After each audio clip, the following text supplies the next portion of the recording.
আসসালামু আলাইকুম, আপনাদের সাথে আছি আমি মনির। আরও একটি নতুন ভিডিওতে স্বাগত। হয়তোবা ভিডিও টাইটেল দেখেই বুঝে গেছেন কোন বিষয়ে কথা বলবো। সম্পূর্ণ ভিডিওটা কন্টিনিউ করবেন। আর আমি মনির, একজন পল্লী চিকিৎসক এবং ফার্মেসি টেকনিশিয়ান, এবং আমি ওষুধ কোম্পানিতে চাকরি করি 10 বছর প্লাস। তো আমার ব্যক্তিগত মতামত থেকে আপনাদেরকে জানাবো যে আসলে আপনি যদি পল্লী চিকিৎসা করতে চান কিংবা গ্রামে চিকিৎসা করতে চান, সেক্ষেত্রে আপনার কোন কোর্সটি করা দরকার এবং আপনি কোন কোর্সটি করবেন। তো পল্লী চিকিৎসা দেওয়ার জন্য গ্রামে আপনাকে একটা কোর্স করতে হবে, এবং আপনি যদি একটা কোর্স করেন তারপরে কিন্তু আপনি গ্রামে চিকিৎসাটা দিতে পারবেন, তাছাড়া চিকিৎসা দিতে পারবেন না।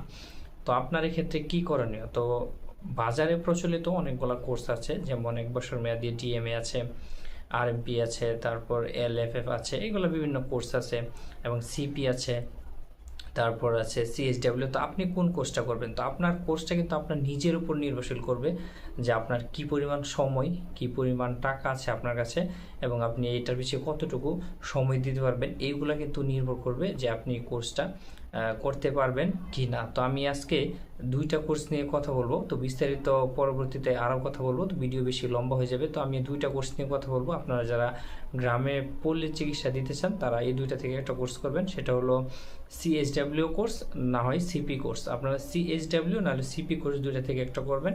তাহলে কিন্তু আপনি গ্রামে যে পল্লী চিকিৎসাটা আছে, আপনি এই পল্লী চিকিৎসা কিন্তু গ্রামে দিতে পারবেন।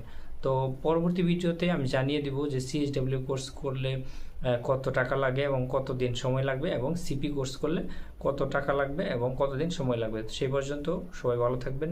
ধন্যবাদ সবাইকে।